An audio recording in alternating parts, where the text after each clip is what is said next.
안녕하십니까. 공인노무사 이지혜입니다. 일단은 제가 프린트를 좀 여러 개 드렸어요. 이 중에서 요거 한번 먼저 말씀을 드리려고 그래요. 일단 31기 합격자분들의 인터뷰를 땄습니다. 그 인터뷰는 제가 책자 형태의 PDF 파일로 좀 정리를 해 놓은 것도 있고요. 그리고 이후에는 그 블로그로도 공개를 해 드리고 있습니다. 참고로 제 블로그를 가시면은 썸네일은 합격자분들의 답안을 캡처한 것으로 뜨고 있는데요. 약간 걱정이 되는 것은 그렇게까지 글씨를 잘 쓰실 필요가 없어요. 근데 합격자분들 글씨를 다 대부분 잘 쓰신다라고 하는 점이 좀 걸리긴 합니다. 그리고 일기 공부 방법을 보시면은요, 사실은 다들 성실하게 공부를 하셨다라고 하는 쪽이지 특별한 것이 있지는 않다라고 볼 수가 있어요. 그리고 여기서부터 살짝 단권화에 대한 얘기가 나오고 있는데요. 이 단권화라고 하는 것은 만약에 시험의 경력이 많지 않으시다라고 한다면은 그때는 그냥 일기 끝나고부터 시작을 하셔도 무방합니다. 일기 끝나고 방학 기간에 복습하시면서 하셔도 돼요. 그리고요, 지금 교재에 형광펜을 칠하고 싶다라고 하는 욕망을 느끼실 때가 왔어요. 그리고 합격자분들도 이때부터 약간 그 교재에 대해 가지고서 내가 가독성을 높이기 위한 작업 등을 시작을 하시긴 하셨는데요.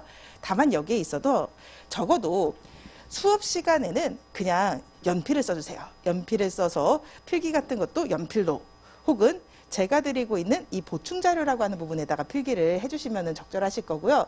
그리고 복습하시면서 어떤 식으로 이 부분을 조금 더 가독성 있게 만들고 필기를 옮길지 같은 것은 수업 끝나고 해주시는 것이 훨씬 낫다라고 볼 수 있을 겁니다. 그리고 이 수업에서 하려고 하는 것들하고요, 이 수업에서 그러기 위해서 드리는 자료들에 대해 가지고서 말씀을 드릴게요. 일단 1기부터는 암기를 시작하게 됩니다. 근데 이때 제가 말씀드리는 암기라고 하는 것은요, 암기의 시작이지 암기의 완성은 아닙니다. 사람들이 되게 이상적인 목표를 세울 때는요, 1기 때 암기를 하고 2기 때 문제를 풀어보고 3기 때 실전을 준비하자라고 생각을 하는데, 시험 경력이 짧으신 특히 초시생분들 같은 경우에는 1기에는 암기가 다 되지 않는 경우가 많습니다. 하지만 해줘야 되는 부분이 있어요. 여기는 굉장히 밑 빠진 독에 물 붓기와 같은 느낌을 좀 두게 됩니다. 그렇기 때문에 일단은 단기의 기억들이 장기로 바뀔 때까지, 내 것이 될 때까지는 계속해서 그런 지루한 작업을, 인내심을 가지고 해 주셔야 돼요. 암기를 위한 과제, 그 책은요, 지금 제가 주교재로 드리는 이지노동법 서브노트입니다. 어떻게 보자면은 정말 결론부터 얘기를 해가지고서요, 얼만큼 외워야 되냐라고 한다면은 이 책에 있는 것에 한 60% 정도를 외우시면 될 거예요.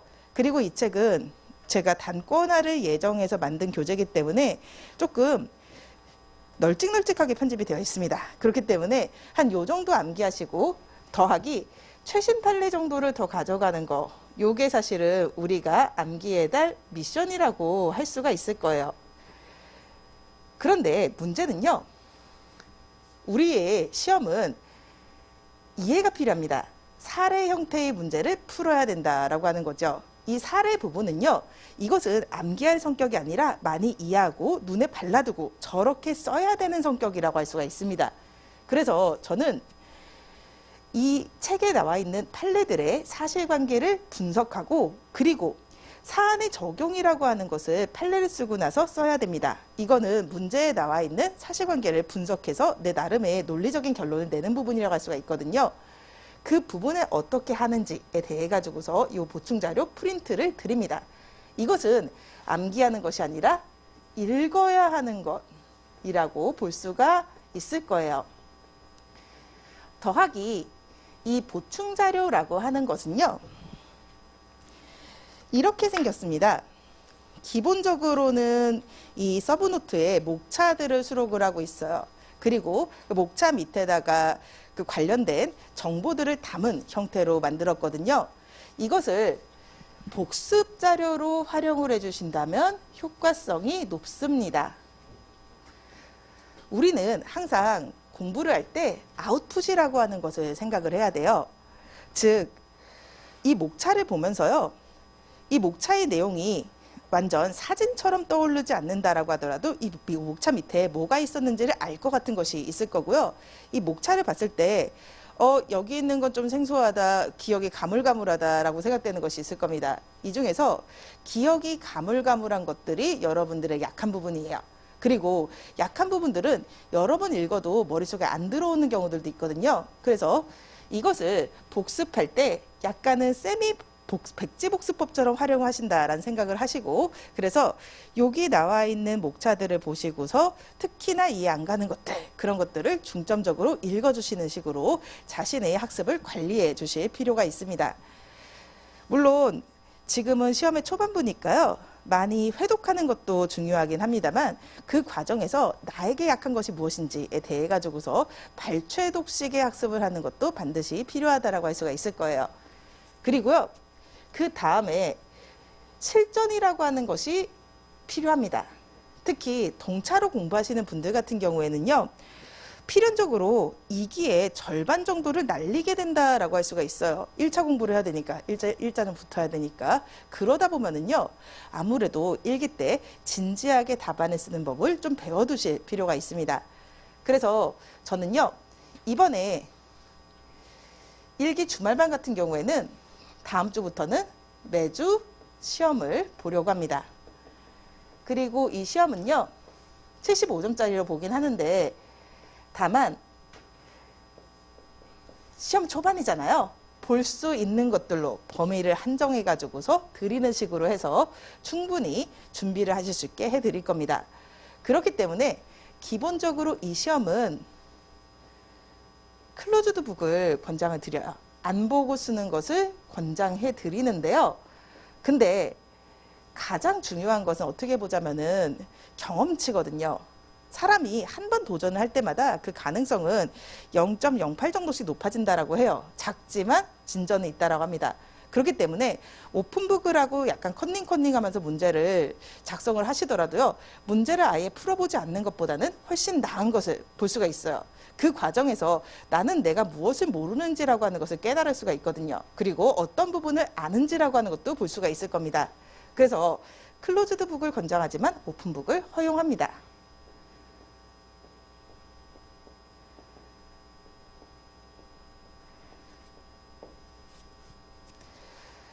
그리고 피드백은 제가 직접 드릴 거고요. 지금은 등급 정도로 드릴 겁니다.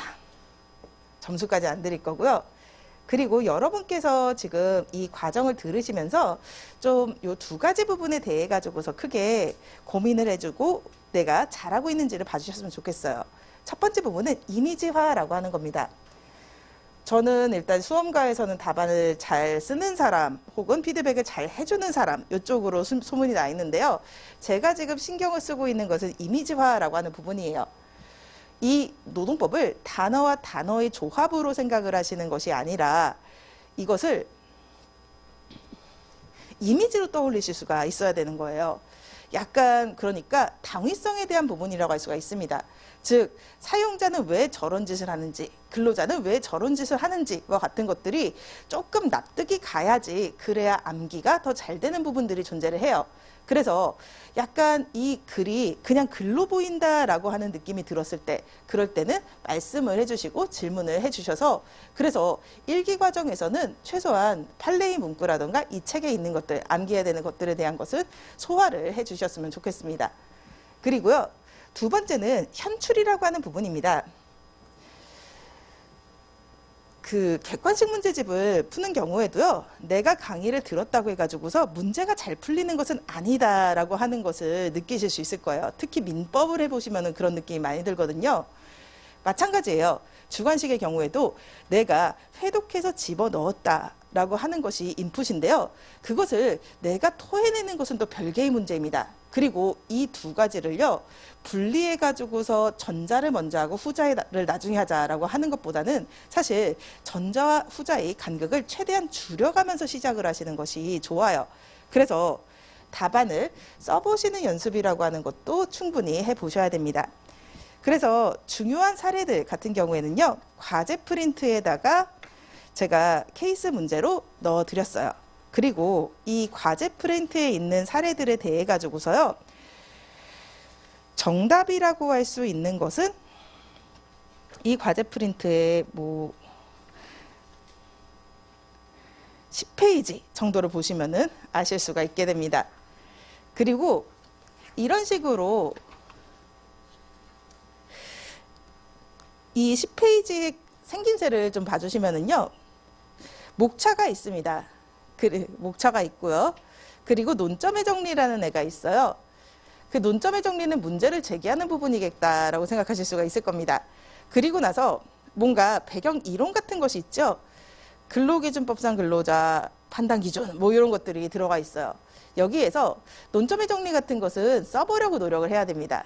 그리고요, 이 근로기준법상 근로자 판단기준 이런 배경 이론 같은 것은 써보실 수 있으면 써보시는 것이지만 시간이 모자랄다 이럴 때는 제가 따드리는 두 문자라던가 판례의 핵심 키워드 정도만 쓰고서, 그리고 나서 이 배경이론에다가 문제가 된 사실관계를 매치하는 부분이라고 할 수 있는 사안의 적용, 요거는 문장으로 한번 써보는 거죠.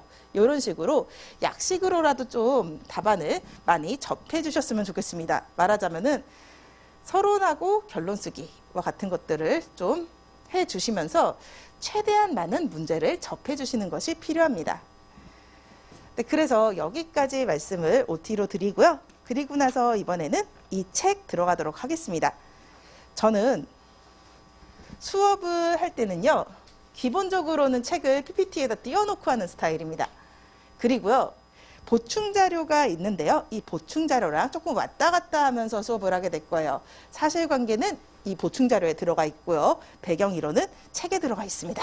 그래서 이 두 가지를 같이 보시면서 수업을 진행을 하도록 할게요. 네, 그러면은 2페이지 노동 관행부터 시작을 하도록 하겠습니다. 저는 기본적으로는 PPT를 보면서 수업을 합니다.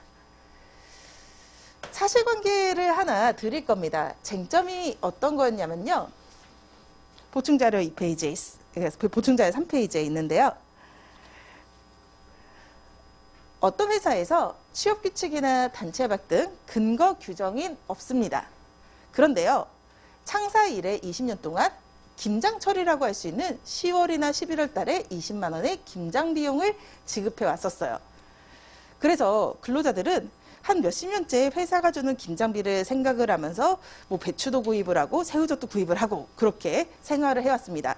그런데요, 회사가 갑자기 올해 안 주면서 12월 달로 넘어가는 거예요. 그럴 때 근로자의 입장에서는 달라고 할 수 있는 것인지, 그리고요, 사용자의 입장에서는 올해는 회사가 너무 어려워요. 그래서 김장비 주기에 굉장히 부담되는데 이거를 어떻게 적법하게 안 줄 수 있는 것인지, 안 줄 수 있다면 그 방법은 무엇인지와 같은 것이 문제가 되게 됩니다. 그래서 이 문제를 노동 관행이 성립했는지라고 부르게 되고요. 거기에 대해서 수험적으로 어떻게 쓰는지라고 하는 부분으로 들어갈 겁니다. 교과서 2페이지 보도록 할게요. 노동법의 법원이라는 개념이 등장을 합니다. 이거는 어디까지가 노동법이냐, 어디까지냐 노동관계의 쟁송에서 법원이 혹은 그 근로감독관이나 노동위원회가 참작할 수 있는 것인지라고 하는 것을 묻는 개념이에요. 그래서 요거를 이렇게 표현합니다. 노동관계를 규율하는 모든 규율 근거를 말한다라고 하고 있어요. 그리고요, 당연히 노동관계 법령은 노동법의 법원이겠죠. 하지만 그 외에 단체협약, 노사 간의 협정으로 노동조합과 사용자 간에 체결하는 협정, 그리고 취업규칙, 사용자가 일방적으로 만드는 사내 규칙으로서 사규, 인사규정, 복무규정 등으로 불리는 것, 그리고 근로자들이 반드시 써야 되는 근로계약서와 같은 사업장 내 자치 법규와, 그리고 지금 문제가 되는 노동관행 역시 노동법의 법원으로 인정이 됩니다. 그 얘기는요, 노동관행이 성립했다라고 하는 경우에는 그 노동관행을 근로자가 주장하면서 일정한 임금들을 달라고 할 수 있다라고 하는 뜻이죠. 그리고 이때 노동관행이라고 하는 것은요, 성문화되지 않은 채, 여기에서 성문화되지 않은 채는 종이로 적히지 않은 채입니다. 노동생활 관계에 대해서 계속 반복적으로 행해지는 처리 방법으로서 이것이 노사 간의 그 국룰이라고 하는 그런 개념일 거예요. 행위의 준칙으로 인정되는 것을 말하게 됩니다. 네, 그러면은 이런 노동관행의 존재하고 존재하는 경우에는 그 관행에 기한 청구권도 인정된다라고 하는 부분에 대해서는 아무도 부정하지 않습니다. 다만 그것이 근거가 어떻게 되는지에 대해 가지고서 교수님들의 학설이 대립을 하게 됩니다. 첫 번째 학설은요, 경영상의 관습법이거나 혹은 종이로 적혀 있지 않지만 불문의 취업 규칙의 성격을 가진다라고 하는 것이 규범설의 입장입니다. 그리고요, 두 번째 학설은요, 반복된 경영상 행태에 대해서 일방 당사자는 의무를 부담하고 상대방은 승낙하는 것으로 볼 수 있다. 그리고 의무 부담과 승낙의 의사가 묵시적으로 합치되었다라고 볼 수 있으니까요. 노동관행이라고 하는 것은 묵시적인 형태의 근로계약의 내용이다라고 보는 거예요. 이게 계약설의 입장입니다. 그리고요, 여기에서 이 계약설과 관련돼 가지고서 보실 만한 조문이 외우실 건 아니긴 합니다만 잠깐 칠판을 보시면은 민법 제106조에 있습니다. 사실인관습이라고 부르거든요.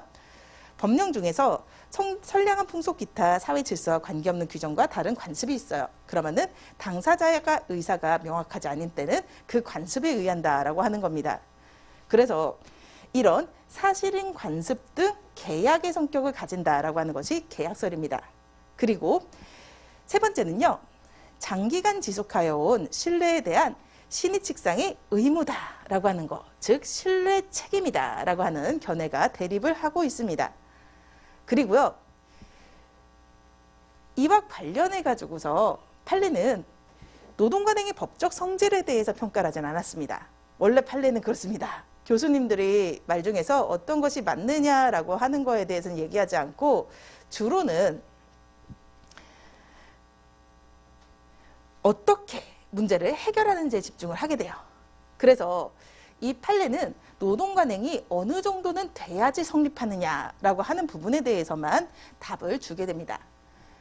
판례는요, 기업의 내부에 존재하는 특정의 관행이 근로계약의 내용을 이루고 있다라고 평가하기 위해서는요, 그러한 관행이 기업사회에서 일반적으로 근로관계를 규율하는 규범적 사실로서 명확히 승인되거나 기업의 구성원에 의해서 일반적으로 아무런 의의를 제기하지 아니한 채 당연한 것으로 받아들여져서 사실상의 제도로서 확립되어 있다고 할 수 있을 정도의 규범의식에 의해서 지지돼야 된다라고 보고 있습니다. 여기에서 개규사라고 하는 두 문자가 등장을 하게 되고요. 다만 여기에서 이렇게 보면은 이 판례가 시사하는 것은 노동관행은 좀 엄격하게 인정한다라고 하는 건데 대체 얼마 정도 반복돼야 되는지에 대한 감을 잡기는 조금 힘든 면이 있어요. 그리고 원래 노동 판례가 그렇게 생겼습니다. 의뢰인들도 되게 답답해하는 부분이거든요.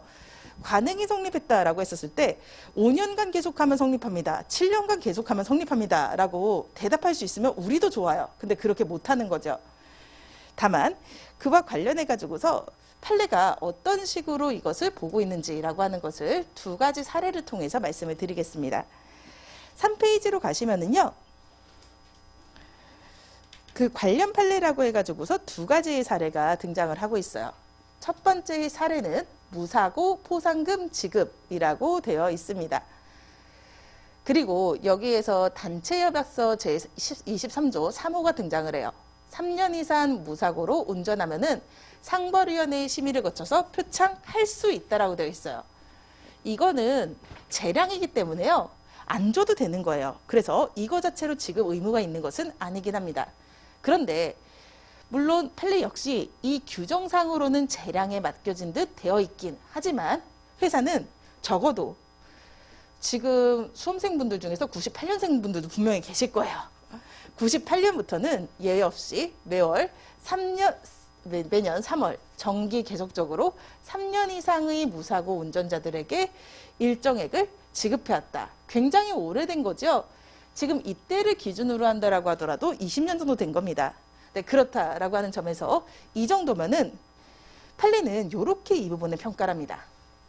이 지급은요, 회사나 근로자가 당연한 것으로 받아들여서 사실상의 제도로서 확립되었다고 볼 수 있다라는 식으로 되어 있어요. 그리고 우리는 답안을 쓰는 입장에서도 얘를 좀 바라볼 필요가 있는데요. 답안에 사안의 적용이라고 하는 것을 판례 소개한 다음에 밑에다 적습니다. 그때 적게 되는 사안의 적용. 그리고 포섭이라고 말하는 것은 이런 식으로 가게 되는 거죠. 우선은 이렇게 해가지고서 사실관계 소개를 합니다. 이 소개라고 하는 부분은요, 굳이 그대로 베끼지 않고 조금 요약해가지고 적으셔도 상관은 없어요. 그리고 나서 여기에 대해 가지고서 평가라고 하는 것을 해주는 거죠. 그리고 이 평가를 할 때는요, 사실상의 제도로서의 확립 등 판례의 키워드를 사용하고 있습니다. 그래서 우리는 판례를 암기도 해야 되지만 이런 식으로 판례 키워드의 활용 같은 것도 해줘야 돼요. 그리고 그 다음에요, 두 번째로 관행이 인정되지 않은 사례를 말씀드리도록 할게요. 근로자의 동의를 받지 않은 전적 관행이라고 하는 거거든요. 원래 전적이라고 하는 것은 이적입니다. 이적이고 근로관계 상대방이 바뀌게 돼요.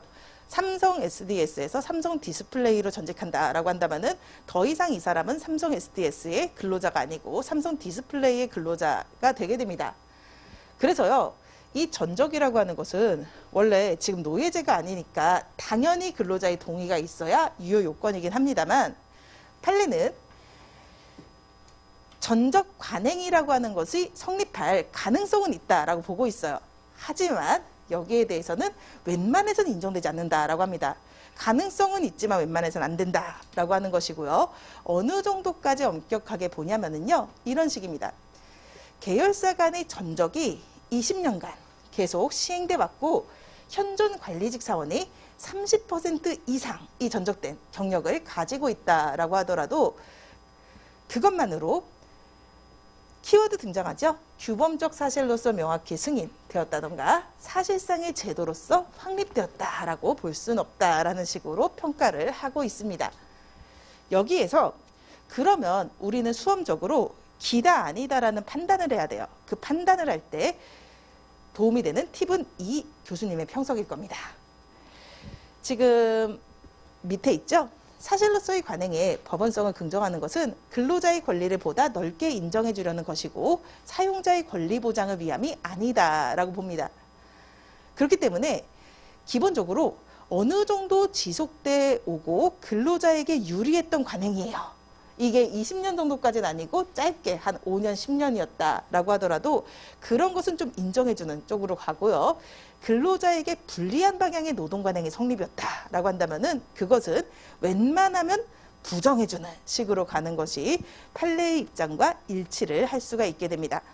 그리고요, 걱정하지 않으셔도 되시는 것이 수험에서 약간 이런 식으로 노동관행이 성립된 쪽으로 문제를 주고 싶다면은 긴 시간을 줍니다. 20년, 10년 이런 식으로 주게 될 거예요. 그리고 만약에 5년짜리가 나왔다, 그래서 불안하다라고 하는 경우에는요, 그때 그 문제는 정답이 없는 문제가 됩니다. 그리고 그런 문제는 좀 잘 나오지 않고요. 나온다면은 노동관행이 성립됐다라고 쓰는 쪽도 성립되지 않았다라고 쓰는 쪽도 점수를 받을 수가 있습니다. 문제는 얼마나 논리적으로 하느냐 쪽이 되게 돼요. 네, 그리고 이번에는 다른 부분들을 보도록 할 겁니다. 로마자 3번은요. 신입사원에게도 노동관행이 적용되는 근거라고 하는 것을 각 학설들이 말하는 바에 따라서 나눠놨습니다. 기본적으로는요, 신입사원 역시 노동관행이 적용된다라고 보고 있어요. 즉, 신입사원도 아까 사안에 나오는 김장비 당연히 받을 수 있다라고 보는 겁니다. 그리고 그 근거라고 하는 것은요, 우선은 규범설입니다. 규범설은 노동관행을 불문의 취업규칙, 즉 취업규칙과 똑같다고 보는 거예요. 종이로 적혀진 조문만 없을 뿐. 그러니까 규범적 효력이 있으니까 그렇다라고 보고 있습니다.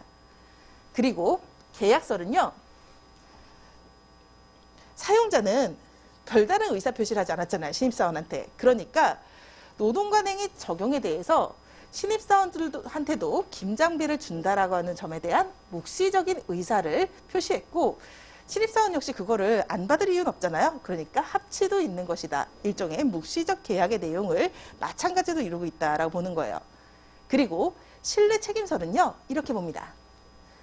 신입사원 역시 다른 사람들이 김장비 받았다는 소식 등을 듣고 있으니까 자신에게도 관행이 적용되리라는 신뢰가 있을 것이고, 그 신뢰에 대해서 사용자는 책임을 져야 된다라고 보고 있습니다. 그리고 로마자 4번 부분이 노동관행을 철회하는 방법인데요. 여기 부분이 결국 실익이 되는 것이다 라고 할 수가 있을 거예요. 즉 회사가 김장비를 안 주고 싶었을 때 어떤 방식으로 안 줄 수 있는지 라고 하는 부분이거든요. 첫 번째, 규범설의 경우에는 이렇게 봅니다. 취업규칙적인 성격을 가지고 있으니까 취업규칙 변경에 준하는 절차가 있어야 된다라고 보는 거예요. 취업규칙을 불이익하게 변경을 할 때는요, 근로기준법 제94조 1항에 따라 가지고서 근로자 과반수로 조직된 노조가 있다면 그 노조, 그리고 없다면은 근로자 과반수의 동의를 받아야 됩니다. 둘을 합친다면 근로자 집단의 동의라고 볼 수가 있겠죠. 그래서 이런 절차가 있어야 된다라고 보고 있어요. 그리고 계약서는요, 노동관행과 다른 의사표시를 해서 관습을 깨면 된다라고 봐요. 그러니까 사장님이 그 근로자들을 모아놓고 미안하다, 올해는 김장비가 없다라고 하면 된다라는 거예요. 이게 계약설의 입장이고요. 신뢰책임설은 구속력을 배제하기 위한 특약이 필요하다라고 봅니다. 이것이 단체협약과 같은 집단적 합의이든 아니면은 개별 근로자의 동의든지 간에요, 특약이 있어야지 김장비 등을 안 주는, 즉 근로자에게 불리한 노동관행의 철회가 가능하다라고 보는 겁니다. 그리고요, 여기에 대해서는 판례가 있지 않습니다. 그러니까 가장 의미 있는 것은 행정해석 쪽이 될 거예요. 행정해석은 이렇게 보고 있어요. 동의받으라 라고 합니다. 그리고 검토 역시 근로기준법 제94조는요, 근로조건의 저하에 대해서는 근로자의 집단적 동의를 요구를 하고 있죠. 노동관행 역시 근로조건을 이루고 있기 때문에 근로조건이 저하된다라고 한다면 그것은 집단적 동의 방식이 가장 타당하고 합리적이다라고 볼 수가 있을 거예요. 그런 면에서 규범설이 타당하다라는 식으로 정리를 해 주실 수가 있을 겁니다. 이 노동관행 자체는요, 이 자체가 단독적인 문제로 나오기보다는 임금 등의 지급 의무가 있는지와 같은 데서 다른 쟁점하고 섞여서 다시 한번 보시게 되실 겁니다. 중요도는 B 정도 되게 됩니다.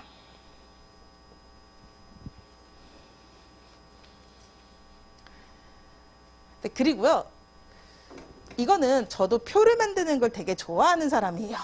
법규정도 그렇고 인사도 그렇고 표로 기억하는 것을 상당히 선호를 하는데요. 그래서 표를 좀 많이 소개를 해드리긴 합니다. 하지만 여러분들 역시요, 이런 부분들에 대해 가지고서 표로 만들어서 기억할 수 있는 것들을 기억해 주신다면은 암기할 수 있는 분량이 굉장히 드라마틱하게 줄어들 수가 있을 거예요. 사실 표를 만들었을 때 가장 그 아름다운 효과를 발휘하는 것은요, 여러분들께서 선택하신 분들이 많지 않으실 것 같지만 민사소송법이 진짜 최고입니다. 민소 같은 경우가 정말 표로서 굉장히 많은 것이 정리되는 특징을 좀 가지고 있어요. 그래서 이런 식으로 키워드만 들어가시면서 표 만들어주시면 좋을 것 같아요. 그리고 이번에는 두 번째의 챕터로 들어갈 건데, 두 번째의 챕터로 들어가기 전에요, 저는 답안에 쓰실 일은 없지만 상식적으로 우리가 알아둬야 되는 것들에 대해 가지고서 소개를 해드리려고 합니다. 이 노동관행에 대한 표는요, 어차피 3페이지에 제가 그려놨어요. 그러니까 그냥 보시면 돼요. 그리고 한 페이지 넘어가서 4페이지에 노동법의 법원과 경합이라고 하는 그림을 제가 보충자료에 그려놨습니다. 그 그림 한번 먼저 봐드리도록 할게요. 노동법의 법원이라고 하는 것은 일단은 무슨 법이라고 등장하는 것들이 있겠죠. 가장 최상위의 법은 헌법입니다. 헌법에 위반된다라고 하는 헌재 결정이 나면은요, 그 법령은 바로 즉시 효력을 상실할 정도가 되게 돼요. 그래서 헌법이 최상위 법령이고요. 두 번째는 무슨 법이죠. 노동관계 법령들이 그 다음 순위를 차지를 하게 됩니다.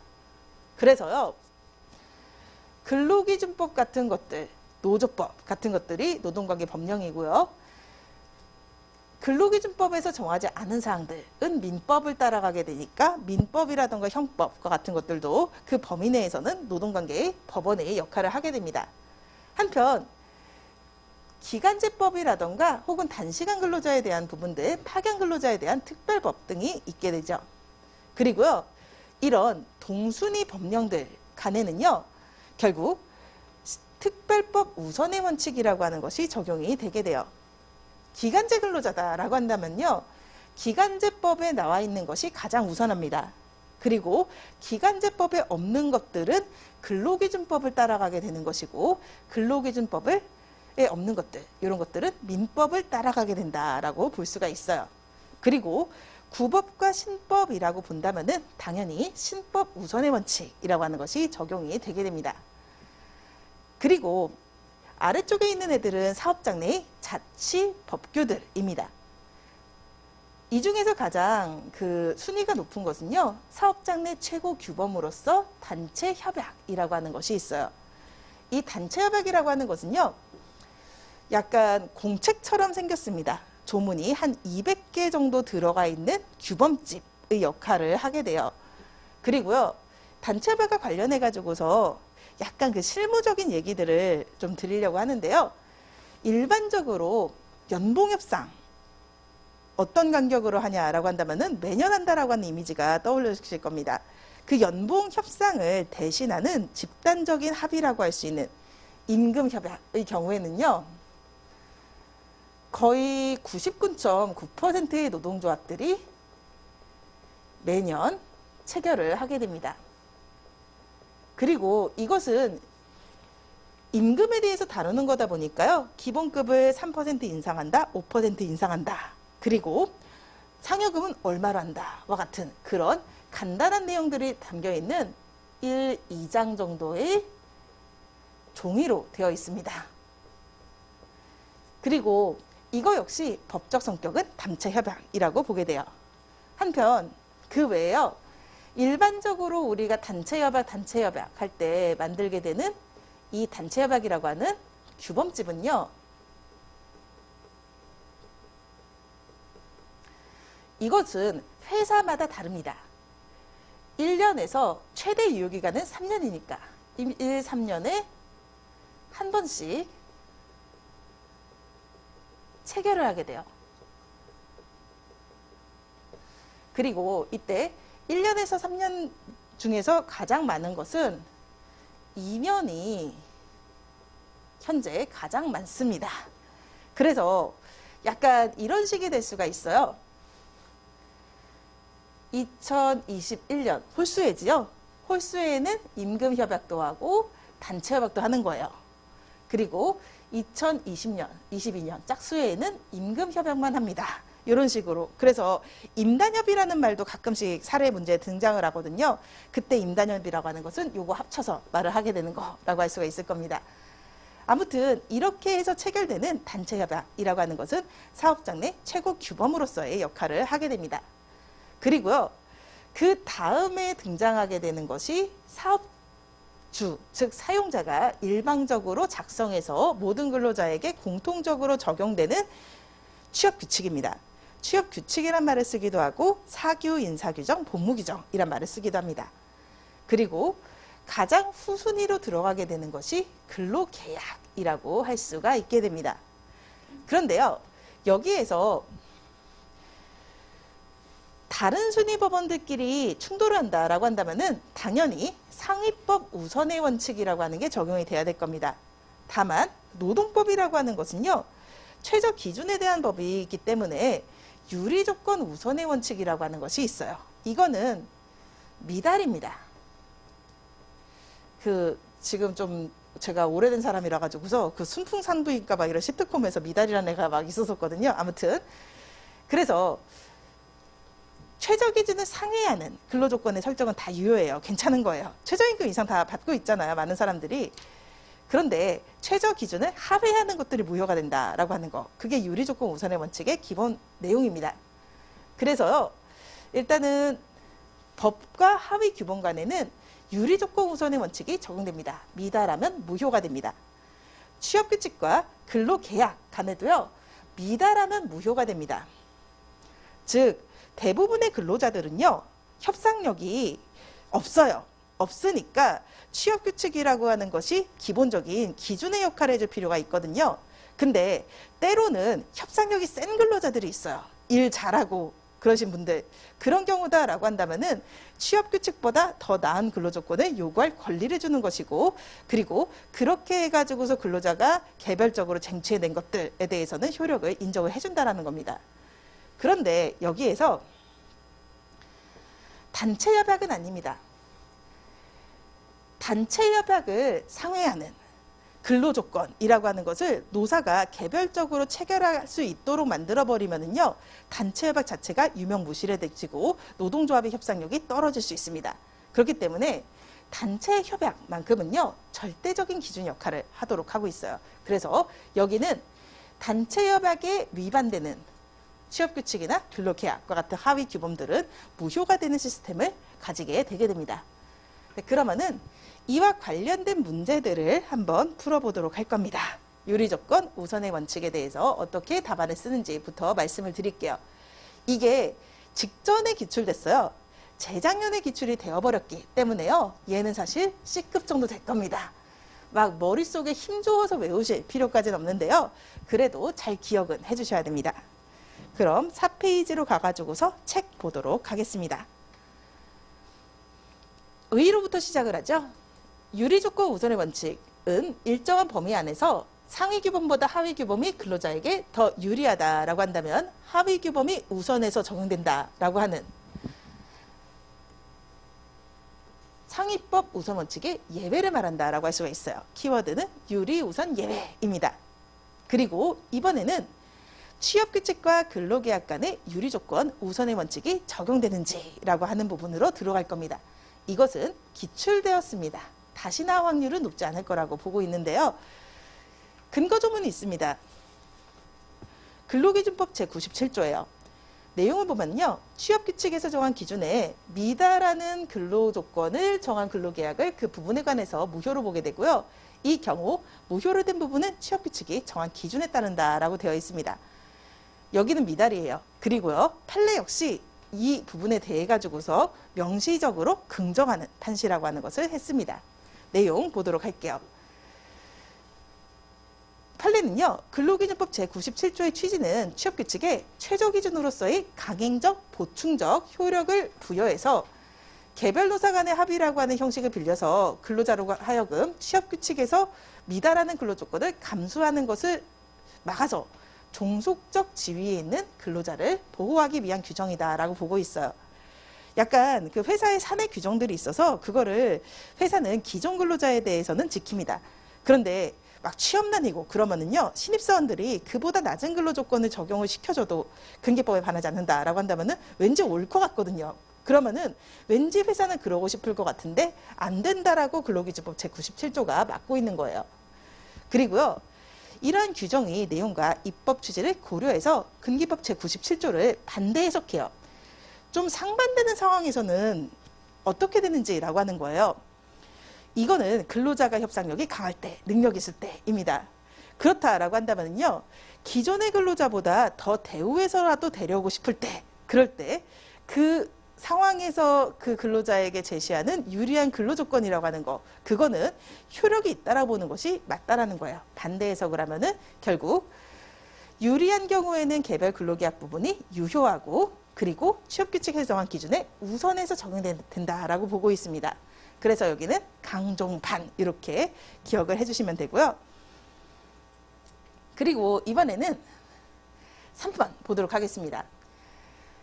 불이익 변경 절차를 거친 취업규칙과 유리한 개별 근로계약이 충돌하는 경우에 대한 내용이에요. 취업규칙의 불이익 변경에 대해서 근로자들의 집단적 동의를 요구하는 근로기준법 제94조의 취지는요.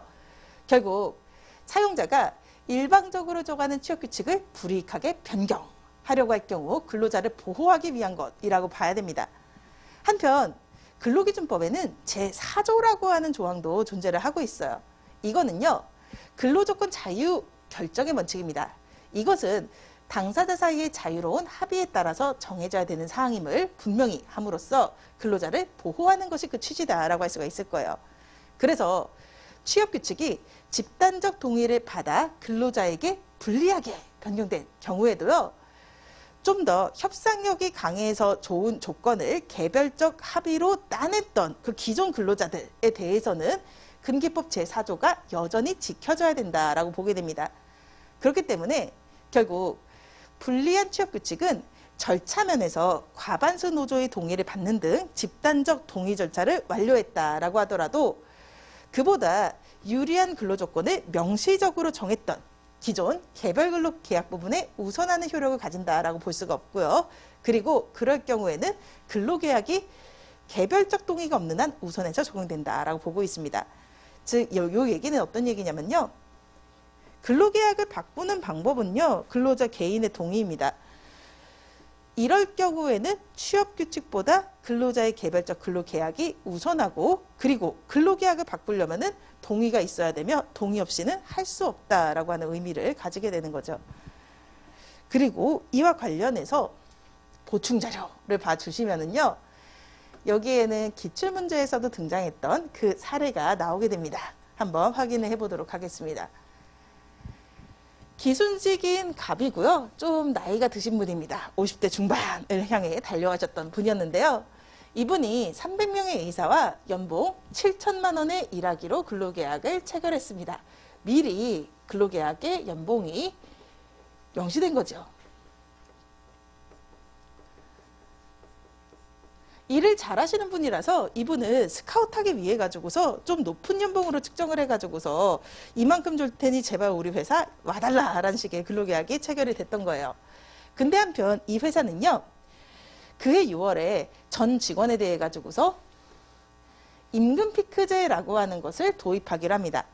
이 임금 피크제라고 하는 것은요, 시험에 나오지 않는 내용이긴 하지만 두 가지 부분으로 나눌 수가 있을 겁니다. 정년, 연장형이 있고요. 정년, 보장형이 존재를 해요. 여기에서 정년 연장형 임금피크제라고 하는 것은요, 근로자들의 임금은 정년까지 이렇게 상승을 하게 됩니다. 그리고 이 과정에서 원래 이때가 정년이에요. 통상적으로는 60세가 되겠죠.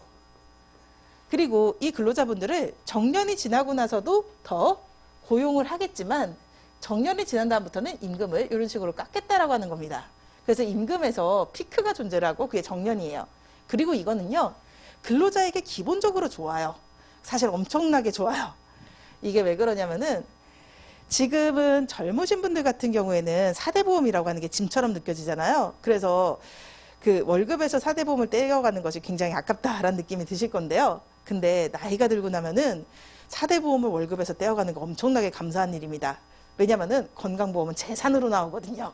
그래서 몇백씩 나오기도 해요, 집 있으면은. 그러니까 직장가입자로 있는 거 너무 좋은 일이에요. 뭐 아무튼 그런 이유로 정년 연장형이라고 하는 것은 기본적으로 근로자에게 유리합니다. 그런데 정년 보장형이라고 하는 것은 어떻게 되는 거냐면요, 정년을 연장해주지 않아요. 정년은 그대로인데 정년까지 너를 자르지 않고 고용을 하겠다. 다만 딱 한 뭐 55세 이럴 때를 기점으로 해서 여기까지가 네가 받을 수 있는 연봉의 최대치고, 그리고 그 이후로는 이렇게 감액을 하는 거예요. 그래가지고서 너는 60세까지 일할 수 있게 만든다. 이게 정년 보장형의 특징입니다. 그리고 여기에서 채택한 임금 피크제는 정년 보장형인 거예요. 정년이 2년 미만 남아있는 근로자에게는 임금 피크 기준 연봉의 60%를, 1년 미만 남아있는 근로자에게는 기준 연봉의 40%를 지급한다라고 하고 있습니다. 이쪽의 것이고요. 근로자에게 불리합니다.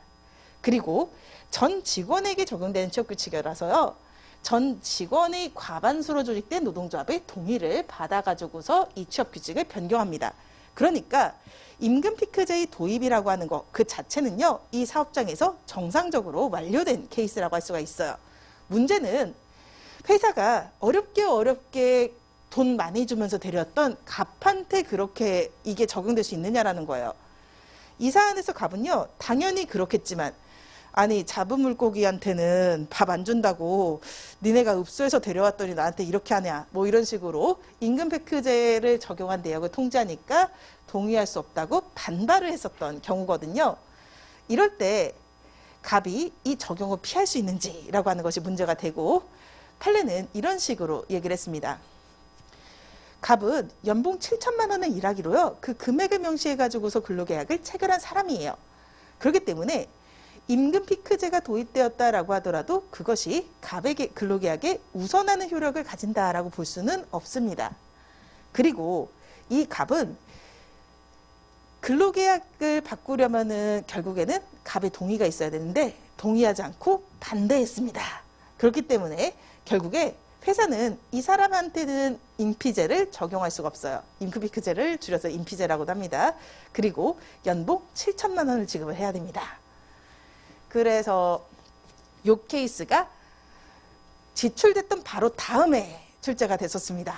약간 그 수험가에 최근에 떠도는 것은 최신 판례 1년 숙성의 법칙이라는 게 떠돌고 있거든요. 약간 그런 식의 유형도 많긴 하지만 그에 출제된 최신 판례가 그에 나오기도 하고 때때로는 클래식한 문제들 있죠. 전통적으로 중요했는데 아직 안 나왔던 것들 그런 것들이 나오기도 하기 때문에 기본적으로는 그 최신 판례와 ABC급은 보셔야 됩니다. 그리고 이번에는요. 이 판례가 나오고 나니까 좀 사람들이 굉장히 헷갈렸었어요. 취업규칙 불이익 변경의 절차라고 하는 것 자체가 무의미해진 게 아니냐 막 이런 생각을 했었는데 그렇지 않다라고 하는 것을 좀 보여드리려고 합니다. 그래서 보충자료에서 한 장 더 넘기시면은요. 보도록 하겠습니다. 지금 이 갑의 경우에는요. 미리 얼마를 주겠다라고 하는 액수가 명시된 근로계약을 체결한 사람이에요. 근데 그렇지 않은 사람들의 경우에 어떻게 되는지 공채로 들어오시거나 가장 일반적인 경우들은 이렇게 되어 있습니다. 근로계약에요. 뭐 연봉제를 도입한다. 연봉제의 내용에 대해서는 취업규칙에 의한다. 이런 식으로 써 있는 거죠. 그럴 때는 변경되는 취업규칙을 포함해서 일반적으로 취업규칙을 따른다라고 하는 취지로 해석이 되게 되고 이런 사람들에 대해서는 취업규칙 변경의 절차를 거쳤다라고 한다면은 불리한 제도를 도입을 할 수가 있습니다. 그리고요. 근로계약상 임금에 대한 특별한 규정이 없는 거예요.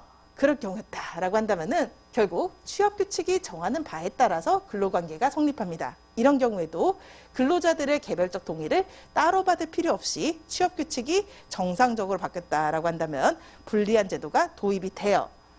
그리고요. 만약에 단체협약으로 임금피크제를 도입했다라고 한다면 어떻게 되는지가 문제가 되는데요. 그럴 경우에는 그러한 단체협약이 개별 근로계약에 우선하게 됩니다. 그 이유는 단체협약은 미달이라는 표현을 쓰고 있지 않아요. 위반이라는 표현을 쓰고 있습니다. 단체협약에 위반하는 근로계약은 무효이고요. 그리고 단체협약은 기존의 근로조건을 유리하게 변경하는 것뿐만 아니라 불리하게 바꾸는 것도 가능하다라고 보기 때문입니다. 네, 그래서 이 로마자 2번의 사례는요. 미리 명시적으로 유리한 근로조건이라고 하는 것이 전제가 된다라고 하는 것도 살짝 알아두셔야 돼요. 그리고 이 부분과 관련돼 가지고서요. 시험에 나오기 좀 어렵긴 하지만 그래도 판례가 있기 때문에 아셔야 되시는 게 있어서 소개를 해드립니다. 여기도 C급이에요. 단체협약과 하위규범 간의 유리조건 우선의 원칙 적용 여부라고 하는 겁니다. 문제점은 이렇게 시작을 하게 되는 거죠. 말이 다르게 되어 있다는 거예요. 근로기준법 제97조하고 근로기준법 제97조에서는 미달이란 말을 쓰고 있는데 보시다시피 노조법 제33조는 위반이라고 하는 말을 쓰고 있죠. 그러니까 단체협약이 정하는 기준을 상회하는 근로조건을 명시하는 하위규범에 대해서도 강행적 효력이 미치는지라고 하는 것이 문제가 되게 됩니다. 즉 위반의 해석이라고 하는 거죠. 학설 중에서요. 첫 번째 학설은요. 유리조건 우선의 원칙이 적용된다라고 하는 학설입니다. 이 위반은 법문에는 위반이라고 적혀 있지만 그것은 입법자의 실수고 미달하고 똑같이 읽어야 된다라고 보는 것이 긍정설의 입장이에요. 그리고요. 부정설의 입장은요. 근로기준법 제15조와 제97조와 용어를 구분해 가지고서 왜 위반이라고 했겠느냐라고 하는 겁니다.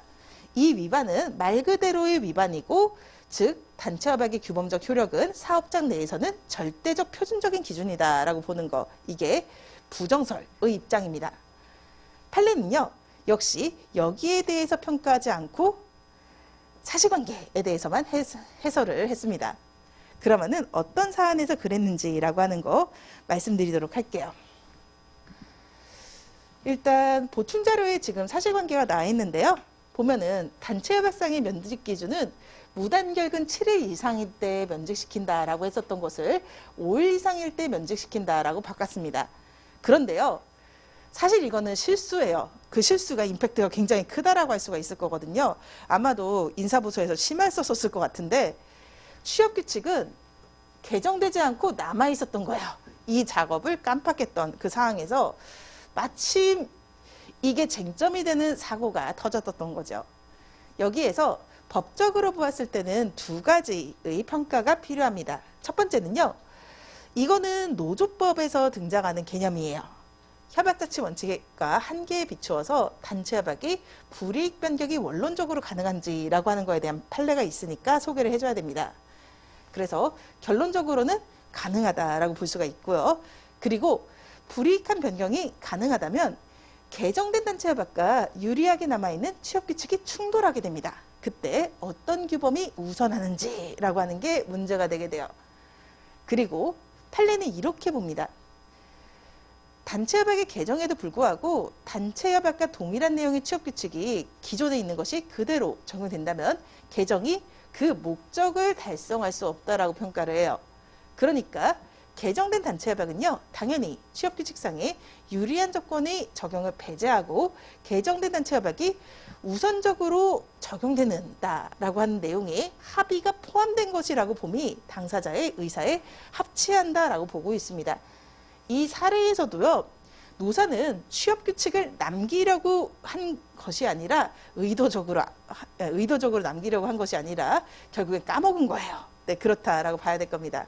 그래서 개정된 후의 단체협약에 의해서 취업규칙상의 규정의 적용은 배제된다라고 판단을 하게 되었었습니다.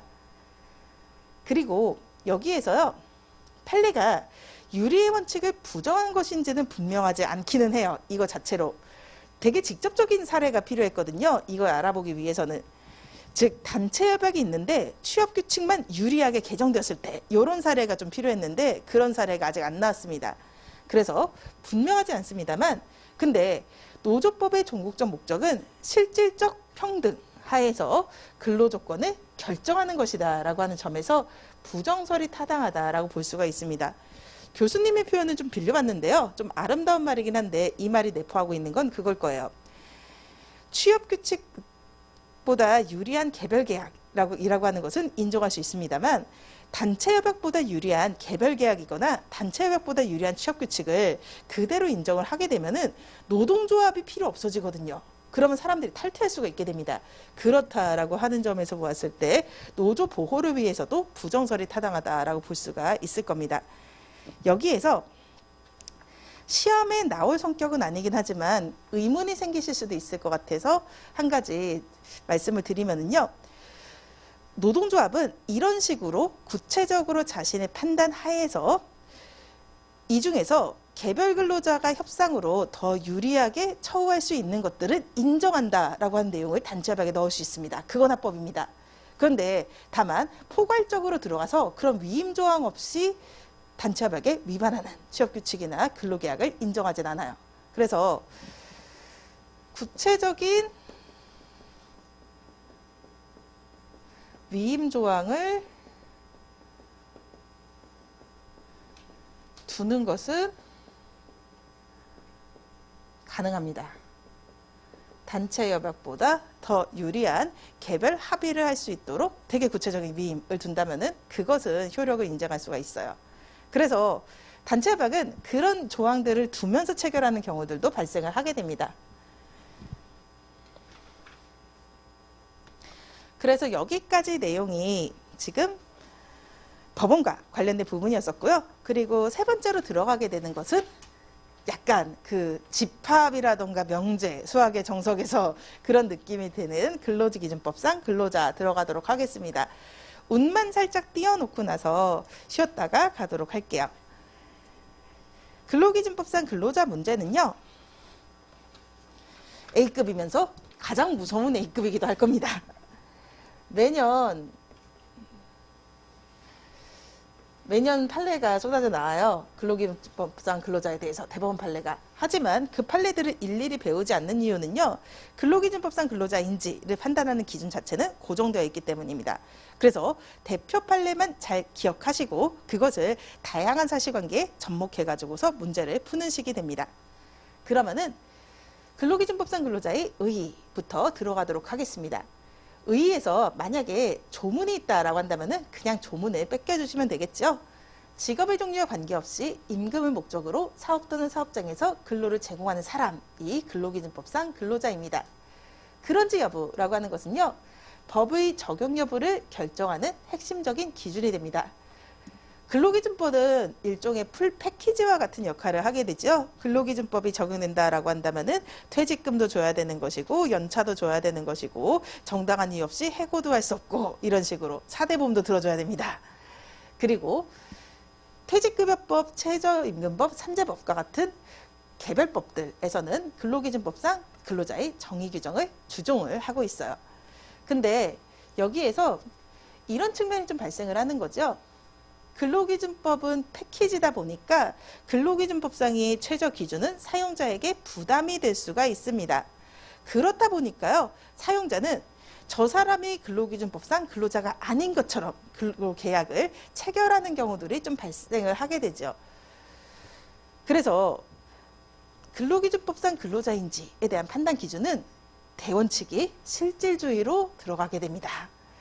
계약의 형식이 고용계약인지 혹은 위임이나 도급계약인지 보다는 실질에 있어가지고서요, 근로자가 사업 또는 사업장에서 임금을 목적으로 종속적인 관계에서 근로를 제공했는지에 따라서 판단을 하라고 하고 있습니다. 여기에서 위임 또는 도급에서는 하나의 이미지를 떠올려 주실 필요가 있어요. 이 사람들도 일을 해서 먹고 사는 사람들이거든요. 다만 도급은 일의 완성을 목적으로 합니다. 쓰실 필요는 없어요. 어차피 계속 반복됩니다. 그리고 위임은요, 일정한 사무 처리를 목적으로 하는 거예요. 도급에서 쓰이는 사람들의 대표적인 예시는요, 수리 기사와 같은 분들입니다. 그리고요, 위임에서의 대표적인 이미지라고 하는 것은 노무사, 변호사 이런 분들이에요.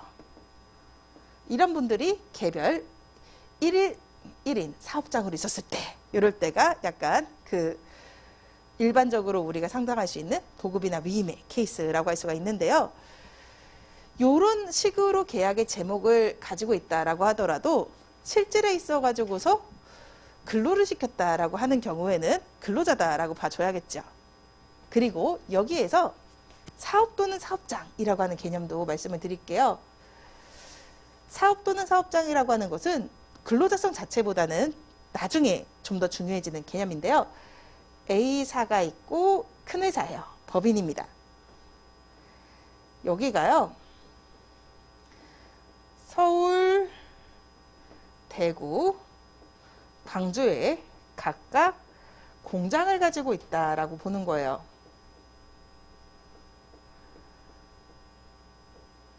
사업이라고 하는 것이 결국에는 이 법인이라는 개념입니다. 그리고 사업장은 요 각각의 공장이라고 하는 장소적인 개념이 돼요. 근데 여기에서 사업 또는 사업장이라고 하는 말을 쓰는 이유는요, 원칙적으로 권리 주체 의무의 부담 주체는 법인이니까 예를 단위로 판단하는 것이 원칙입니다. 다만 예외적으로 각각의 공장들 간의 독립성이 인정된다라고 한다면은 이것만 가지고 판단을 하게 되는 경우들이 발생할 수가 있어요. 그렇기 때문에 표현 역시 사업 또는 사업장이란 말을 쓰게 됩니다.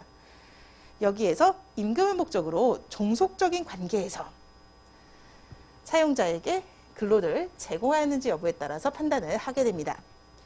이때 도급이나 위임은요, 1인 사업장에서 그 거래처와 한테 일을 해주고 돈을 받는 관계다라고 하더라도 이쪽은 독립노동이라고 볼 수가 있어요. 하지만 근로는 종속노동입니다. 이거는 두 가지 차원이 되거든요. 어차피 이것도 상식적이니까 암기하실 필요는 없는데요. 인적 측면의 종속성이라고 하는 것이 있고 경제적 측면의 종속성이라고 하는 것이 있습니다. 인적 측면이라고 하는 것은요, 출퇴근 같은 것을 자유롭게 하거나 내가 연락하고 싶을 때 연락할 수 있는 그런 게 아니에요. 결국에는 지휘와 감독을 받게 되는 것이고, 그리고 근로의 제공과 인격을 분리할 수도 없어요. 이게 인적 측면의 종속성에 대한 부분입니다. 그리고요, 경제적 종속성이라고 하는 것은요, 수리기사분들을 보일러 고장나서 찾아요. 그러면은 달라는 대로 제가 다 드립니다. 그리고 노무사나 변호사를 찾아갈 때도요, 결국에 달라는 대로 다 줄 수가 있는 거예요. 뭐 깎아달라고 하더라도 그 깎아주는 것은 이분들의 재량의 영역이거든요. 즉 노동조건 결정이 불평등입니다. 그래서 이런 종속성이 있게 근로를 제공했다면 근로자로 본다라고 하는 것이 판례의 입장이 되는 거죠. 그리고 판단 지표에 대해서 조금 설명을 드리도록 하겠습니다. 일단은 여기를요, 종, 독, 보, 개, 사 이런 식으로 좀 암기가 해 주실 필요가 있고요. 여기에서 일단은 첫 번째 판단 지표부터 뜯어볼 겁니다. 취업규칙의 적용, 근무시간과 근무 장소의 적용, 그리고 기타 업무 수행 과정에서 사용자가 상당히 많이 지휘 감독을 하는지와 같은 것들이 노동의 종속성에 대한 부분이다라고 할 수가 있어요. 그래서 여기에서의 키워드는 지휘 감독입니다. A, B, C, 기타 플러스 알파를 봐가지고서요, 결국 지휘 감독을 상당히 많이 받고 있다라고 한다면은 종속성이 인정된다라고 할 수가 있는 거죠. 네, 그리고 약간 이것에 반대되는 개념이 결국에 독립사업자성이거든요. 수리기사분들, 비품, 원자재, 작업도구 가지고 있겠죠. 그리고 이분들 같은 경우에는요, 본인이 바빠서 다 못하겠으면 다른 기사분한테 넘겨줄 수도 있어요. 제3자를 고용해서 업무 대행할 수도 있습니다. 그리고 노무사들도 마찬가지예요. 친한 동기분들, 이런 사람들이요, 나 바빠서 이 일 들어왔는데 못하겠으면 너 할래? 이런 식으로 넘겨주기도 하거든요. 그런 대행 사실 있고, 그리고 기본적으로 독립사업자로 있는 사람들은 독립해서 자신의 계산으로 이윤을 창출하고 손실초래의 위험을 부담을 하게 되죠. 그러니까 저는 학원 강사 중에서 근로자가 아닌 학원 강사거든요. 저 같은 경우에는 수험생 분들, 즉 수강생 분들의 증감이 제 보수에 영향을 굉장히 많이 미치게 됩니다. 반반씩 나눠 가지니까. 네, 그래서 이런 것들이 독립사업자성이다라고 할 수가 있을 거예요. 그래서 이게 얼마나 큰지 하고요, 이게 얼마나 작은지를 가지고 양자를 대비를 해보게 돼요. 그리고 나서 1번과 2번을 비교해가지고서 독립사업자로 볼 수 있냐, 아니면 종속적인 노동을 하고 있다라고 볼 수 있냐라고 하는 걸 토대로 이걸 산출해낼 수가 있습니다. 보수의 성격이 근로 자체의 대상적인 성격인지라고 하는 걸 볼 수가 있게 돼요. 독립사업자한테 주는 보수라고 하는 건 임금이라고 보기 어려울 겁니다. 하지만 종속적인 노동을 하는 근로자에게 주는 것이다 라고 한다면 임금으로 볼 수가 있겠죠. 그래서 보수의 근로적거성이라고 하는 것을 보게 됩니다. 그리고요, 일단은 그 수리기사분들이라던가요, 노무사와 같은 사람들을 봐요. 그러면은 그 계약은 단발성입니다. 보일러 고장나니까 찾는 거고요, 시계 고장나니까 기사분을 찾는 거예요. 그리고요, 이 분들 역시 다량한 고객들을 만나요. 여러 손님들을 가지고서 자신의 사업을 영위를 하잖아요. 근데 근로자는 그렇지 않습니다. 근로제공 관계는 1년, 2년, 몇 개월 이런 식으로 계속적입니다. 그리고요, 여러 사용자한테 돈을 받는 것이 아니라 한 사용자한테 돈을 받는 거죠. 전속성이라고 하는 것을 가지게 됩니다. 그리고 기본급이나 고정급이 정해져 있는지, 근로소득세를 원천 징수하는지 등 보수에 관한 사항하고요. 그리고 4대 보험 들어주는지죠. 사회보장 제도 관련 법령에서 근로자로서의 지위를 인정받는지 등을 기준으로 해서 경제사회적 여러 조건을 종합해서 근로자인지 여부를 판단을 하게 됩니다. 그런데 여기에서 사용자가 임의로 바꿀 만한 것들이 좀 존재를 하는 거예요. 이런 것은 조금 본질적인 부분이거든요. 1, 2, 3, 4와 같은 것은. 그런데 5번이나 6번은 서류상의 문제들이잖아요. 이런 것들은 그래서 뒤에 나오는 목차에서 이렇게 얘기하고 있습니다. 얘네들은 사용자가 경제적으로 우월한 지위를 이용해서 임의적으로 정할 여지가 크다 라고 봐가지고서요. 그러한 점들이 인정되지 않는 거다 라고 하는 것만으로 근로자성을 쉽게 부정해서는 안 된다라고 보고 있습니다. 그리고 이 얘기는 이런 의미를 가지게 됩니다. 6페이지를 보시면은요. 어차피 이 저울은 그려져 있기 때문에 굳이 안 그리셔도 되시고요. 약간 결국 근로자인지 여부라고 하는 것은 이런 식으로 좀 판단을 하게 돼요. 이쪽이 독립노동에 해당하는 지표들입니다. 그리고요. 이쪽이 종속노동에 해당하는 지표들이에요. 그리고요. 결국에는 사안의 사실관계들을 여기에 해당하는 지표는 여기다가 넣고 여기 해당하는 지표는 여기에다 넣으면서 결국 이 양 저울의 기울기를 가리는 것. 이게 결국에는 근로자성을 판단하는 방식이라고 볼 수가 있거든요. 근데 이 과정에서 숫자 3번에 등장하는 이 신중하게 판단하는 요소라고 하는 것은요. 여기에 넣더라도 거의 가중치가 없는 겁니다. 되게 무게가 가볍기 때문에 대세에 영향을 주지 않는 것들이다라고 볼 수가 있게 돼요. 그리고요. 요렇게 한다라고 하는 것을 조금 말로 표현을 해보면은 보충자료 각주 6번에 있는 애처럼 되게 됩니다. 긍정적 지표와 부정적 지표를 형량을 하는 거죠.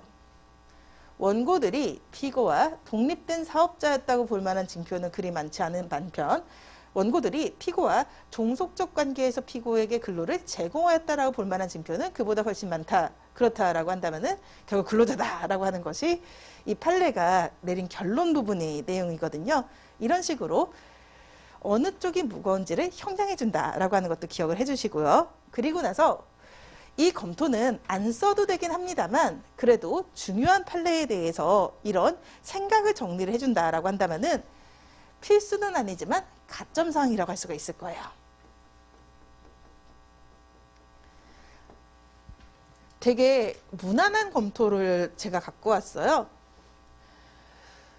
양 당사자가 한 경제사회적 조건을 개별적으로 살피고 보호의 필요성을 실질적으로 고려해서 중요한 것은 구체적 타당성을 기한다라고 하는 부분입니다. 네, 그래서 그런 판례의 태도가 타당하다라는 식으로 체크를 할 수가 있을 겁니다. 그래서 여기까지 보시고서 쉬었다가 구체적으로 어떻게 할 것인지라고 하는 것을 알려드리도록 하겠습니다. 네, 그러면은 10분 후에 다시 뵙겠습니다.